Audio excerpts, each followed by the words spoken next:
నేనన్నా ఎందుకు నా ఫోన్ అలా చేస్తున్నావు? ఏం చేయాలన్నా, ఈ ఫోన్ హ్యాంగ్ అవుతుంది, సరిగ్గా పనిచేయడం లేదు. నాకు కొత్త ఫోన్ అయినా తీసి. సర్లే, నువ్వు ఎగ్జామ్స్ లో పాస్ గా నీకు మంచి ఫోన్ కొనిస్తా. నిజంగా కొనిస్తావు కదా? నీ మీద ఒట్టురా నాన్న, నేను ఖచ్చితంగా కొనిస్తాను.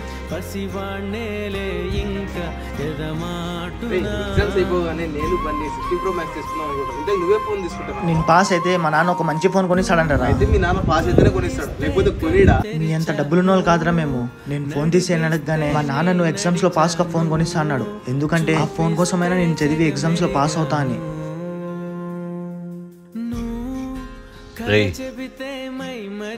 నాన్న ఈరోజు రిజల్ట్స్ వచ్చాయి చూసుకున్నావా?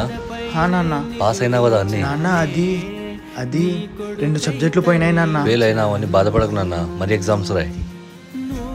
నాన్నగా నేనున్నారా నీకు, ఏమైనా కానీ చూసుకుందాం. గెలిచినప్పుడే కాదు, ఓడినప్పుడు కూడా ఎవరు మనకు తోడు రారు, మన నాన్న తప్ప.